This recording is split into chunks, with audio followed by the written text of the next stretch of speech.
ఓం గంగణపతే నమ. ఐం సరస్వత్యై నమ. శ్రీమాత్రే నమో నమ. యా దేవీ సర్వభూతేషు మాతృరూపేణ సంస్థితా నమస్తస్యై నమస్తస్యై నమస్తస్యై నమో నమ. ఓం నమ శివాయ. శివాయ గురవే నమ. క్లీం కృష్ణాయ గోవిందాయ గోపీజనవల్లభాయ శ్రీకృష్ణ పరబ్రహ్మణే పరంజ్యోతిషే నమ. క్రీం క్రీం మహాకాళికాయ నమ. ఓం నమో భగవతే కాళభైరవాయ నమో నమ.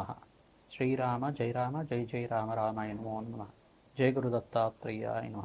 రామ్ దత్తాత్రేయాయ నమ. యూట్యూబ్ ప్రేక్షకులకందరికీ కూడా నమస్కారం అండి. నేను పాలపర్తి గురునాథ శర్మ, జ్యోతిష్యం వాస్తు సిద్ధాంతిని. మీకంతా కూడా గోచారీత్యా గ్రహాల యొక్క స్థితిగతి కలియిక వాటి ప్రభావం అంతా కూడా విశ్లేషణ చేయడం జరుగుతుంది. ప్రధానంగా చూసుకుంటే ఈరోజు చెప్పబోయే టాపిక్ ఏంటంటే ఈ యొక్క రాహుకేతు ప్రభావం వల్ల జాతకరీత్యా జన్మజాతక వశాత్తు కొంతమందికి అంతా కూడా రాహుకేతులు ఈ స్థానంలో ఉంటే కనుక దోషకారిగా ఉంటారు. ఏ స్థానాలు అని చెప్పేసి అంటే ప్రధానంగా చతుర్థ స్థానము, అష్టమ స్థానం అని చెప్పేసి అంటారు. జాతకరీత్యా ఎవరికైతే కనుక ఈ స్థానంలో రాహువు కానీ కేతువు కానీ సంచారం చేస్తుంటాయి లగ్నవశాత్తు, దాన్నంతా కూడా చతుర్థ స్థానంలో రాహువు కానీ కేతు కానీ సంచారం చేస్తే ఏ లగ్నమైనా ఉండొచ్చు, ఏ రాశి అయినా కావచ్చు, ఎవరైనా కానీ దీనికి ఆ దోష ప్రామాణికం అనేది చెప్పడం జరుగుతుంది. ఏంటిదంటే దానికి చతుర్థ స్థానంలో అయితే కనుక మాతృమూలకమైన పితృశాపం, మాతృమూలకమైన పితృదోషం అని చెప్పేసి, మరి అష్టమ స్థానంలో రాహు కానీ కేతువు కానీ సంచారం చేస్తుంటే దాన్ని స్త్రీ శాపం అని చెప్పేసి దాన్నంతా కూడా ప్రామాణికంగా చెప్పడం జరుగుతుంది. ప్రధానంగా చూసుకుంటే ఈ యొక్క అష్టమ స్థానంలో కేతు సంచారం చేసిన, ఈ యొక్క చతుర్థ స్థానంలో రాహు సంచారం చేసిన దాన్ని పితృదోషం కింద అంటారు. మరియు చతుర్థ స్థానం అంతా కూడా మాతృమూలకమైన స్థానం అని చెప్పడం జరుగుతుంది. అష్టమ స్థానం అంతా కూడా దీర్ఘ సుమంగళ యోగము, సౌభాగ్య స్థానము, అష్టమ స్థానం అనేది ఆయుస్థానం అని చెప్పేసి చెప్పడం జరుగుతుంది. ఆకస్మిక ధనలాభాన్ని ఇచ్చే స్థానంగా చెప్తుంది, మరియు ఆకస్మిక ధన వ్యయాన్ని ఇచ్చే స్థానంగా చెప్పడం జరుగుతుంది. కర్మ ఫలితాన్ని అనుభవించే విధంగా చేసే స్థానంగా చెప్తుంది. ఈ యొక్క స్థానాలను బట్టి ఫలితాలు అనేది మారుతూ ఉంటాయి అన్నమాట. ఈ యొక్క లగ్నవశాత్తు మీరు చూసుకోవాల్సి ఉంటుంది. మేషాది ద్వాదశ రాశుల వాళ్ళకి ఇప్పుడు చెప్పబోయే టాపిక్ ఏంటంటే స్త్రీ శాపం కానీ మాతృమూలకమైన పితృదోషం కానీ ఉంటే కనుక, మాతృమూలకమైన పితృదోషం కానీ మాతృమూలకమైన మాతృశాపం కానీ ఉంటే కనుక ఈ యొక్క జన్మజాతకంలో మీకు అంతా కూడా ఆలస్య వివాహం అవడం కానీ, లేకపోతే ఆలస్య సంతానం అవుతుండడం కానీ, ఈ యొక్క ఎదుగుదల లేకపోవడం కానీ, వృత్తిలో కానీ ఉద్యోగంలో కానీ ఎంత ప్రయత్నం చేసినా అనుకున్న స్థాయిలో ఎదుగుదల లేకపోవడం, ఆర్థికంగా కుంగిపోవడం, ఆర్థికంగా నష్టపోవడం కానీ జరుగుతూ ఉండడం, ప్రధానంగా ఆస్తి నష్టం పోవడం మీకంతా కూడా జరుగుతూ ఉంటుంది. ప్రధానంగా స్థిరాస్తి అంతా కూడా ఎంత ప్రయత్నం చేసినా కొనుక్కోలేకపోవడం, గృహయోగం అంతా కూడా ఎంత ప్రయత్నం చేసినా కొనుక్కోలేకపోవడం, భూ సంపద అంతా కూడా ఎవరి చేతిలో మీరంతా కూడా నష్టపోవడం అనేది జరుగుతూ ఉంటుందన్నమాట.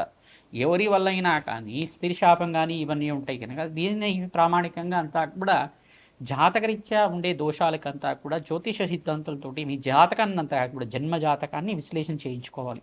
అందుకే ఈ యొక్క కర్మ ఫలితాన్ని అందరూ కూడా అనుభవించే విధంగా ఉంటుంది. కానీ దాన్ని పరిహార సిద్ధాంతం ప్రకారంగా, పరిహార శాస్త్రంలో చెప్పిన విధానంగా, తంత్రశాస్త్రంలో చెప్పిన విధంగా మీకు అంతా కూడా పరిహారం అంతా కూడా చేయించడం జరుగుతుంది. యజ్ఞ హోమాది కార్యక్రమాలు, దానాలు, గోమాత సేవ, తర్వాత రావి చెట్టుకి వేప చెట్టుకి వృక్షరాజానికి అంతా కూడా ప్రతిరోజు కూడా 27 ప్రదక్షిణాలు చేయడం, అవకాశం ఉంటే కనుక పనస చెట్టుని అంటే పనస మొక్కనంతా కూడా నాటడం, పనస మొక్క దగ్గర ఆమనయ దీపాలను అంతా చేయడం. ఎవరైతే కనుక దేవాలయ ప్రాంగణంలో పనస మొక్కని అంతా కూడా నాటుతూ ఉంటారో మీకంతా కూడా సకల గ్రహదోష నివారణ కలుగుతుంది. పితృశాపం నుంచి, మాతృమూలకమైన పితృదోషం నుంచి కానీ, మాతృమూలకమైన మాతృశాపం నుంచి కానీ బయటపడడానికి ఆస్కారం ఉంటుంది. సర్పదోషము, సర్పశాపం అంతా కూడా కారణం రాహుకేతులు అవుతారు. ఈ యొక్క స్త్రీ శాపం కానీ, మాతృమూలకమైన పితృదోషం కానీ, మాతృశాపం నుంచి బయటపడడానికి కానీ ఎటువంటి పరిహారాలు ఆచరించాలి, ఎటువంటి దోషాలంతా కూడా జన్మజాతకం వశాత్తు, లగ్న చక్ర వశాత్తు మేషాది ద్వాదశ రాశుల వాళ్ళకంతా కూడా వర్తిస్తాయి. రాహుకేతు ప్రభావం వల్ల ఎటువంటి పరిహారం అంతా కూడా చేసుకుంటే అఖండమైన ఐశ్వర్య ప్రాప్తి కలుగుతుంది, వంశాభివృద్ధి కలుగుతుంది అంతా కూడా తెలుసుకోవడం జరుగుతుంది. కుంభరాశి జాతకులకి లగ్న చక్రవశాత్తు రాహు చతుర్థ స్థానంలో ఉంటే కనుక దీన్ని మాతృమూలకమైన పితృదోషం అంటారు. కేతు కానీ చతుర్థ స్థానం ఉంటే మాతృశాపం అంటారు.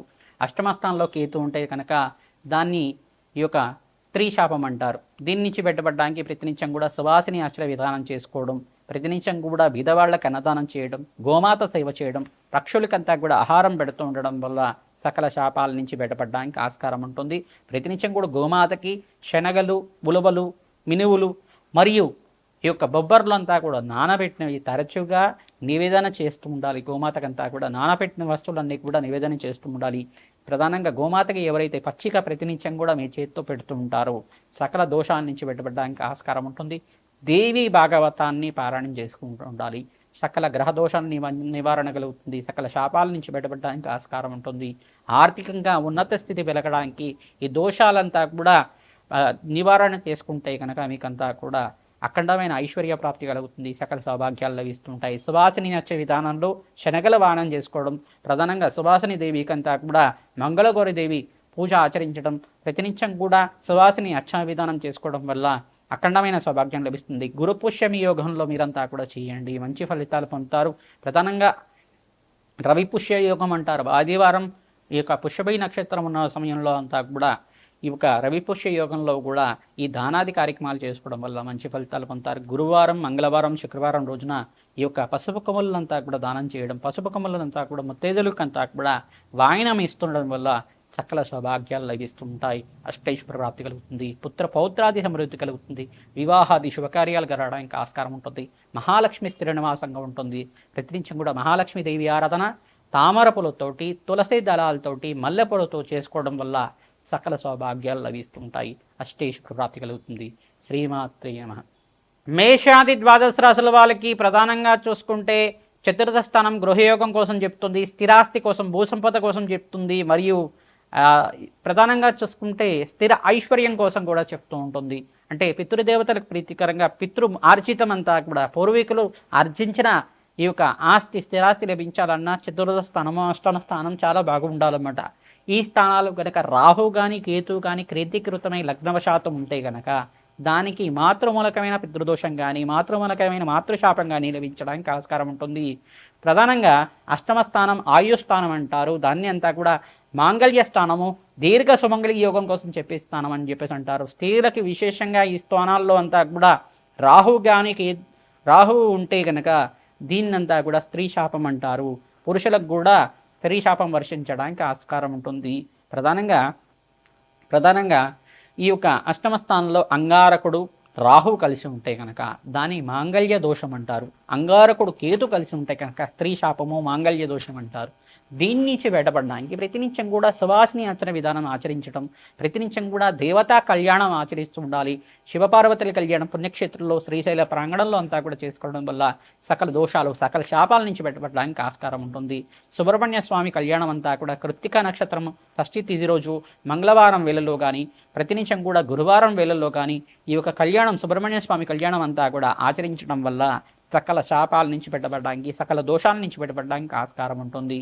పుణ్యక్షేత్ర దర్శనాలు ఆచరించాలి. ప్రధానంగా దత్తాత్రేయ పుణ్యక్షేత్రాలు కానీ, ప్రధానంగా శ్రీకృష్ణ పరమాత్మ యొక్క పుణ్యక్షేత్రాలు కానీ, ఈ యొక్క అరుణాచలం పుణ్యక్షేత్రం కానీ, శ్రీశైల పుణ్యక్షేత్రం కానీ, కాశీపట్నం కానీ, ప్రధానంగా కాశీ పుణ్యక్షేత్రంలో కానీ మీరంతా కూడా అన్నదానం చేయించడం వల్ల, అభిషేక హోమాది కార్యక్రమాలు ఆచరించడం వల్ల సకల సౌభాగ్యాలు లభించడానికి ఆస్కారం ఉంటుంది. దేవీ భాగవతాన్ని పారాయణం చేస్తూ ఉండాలి. సువాసిని అర్చన విధానం చేస్తూ ఉండాలి. దేవీ భాగవతాన్ని అందరూ కూడా పారాయణం చేస్తూ ఉంటే కనుక ప్రవచనాల్లాగా వింటున్నా కానీ దేవీ భాగవతంలో అమ్మవారి చరిత్ర అంతా కూడా ఉంటుంది. తద్వారా అమ్మవారి అనుగ్రహం అంతా కూడా శీఘ్రంగా లభిస్తుంది. మీకంతా కూడా సకల దోషాల నుంచి బయటపడి శీఘ్ర కళ్యాణ యోగం సిద్ధిస్తుంది. సకల శాపాల నుంచి బయటపడడానికి మీరంతా కూడా ఈ కార్యక్రమాలు చేయాలి. ప్రధానంగా శాంతి హోమాది కార్యక్రమాలు చేయాలి. ప్రధానంగా రాజశ్యామల యజ్ఞాధికృతులు, మాతంగేశ్వరి మూలమంత్ర జపాలు, తర్వాత బగలాముఖి శాంతి హోమాది కార్యక్రమాలు, కమలాత్మికాదేవి మూలమంత్ర జపాలంతా కూడా ఆచరించడం వల్ల జన్మజాతకంలో ఎటువంటి ప్రబలమైన దోషాలు ఉన్నా కానీ పరిహారం అవడానికి ఆస్కారం ఉంటుంది. శ్రీమాత్రే నమః.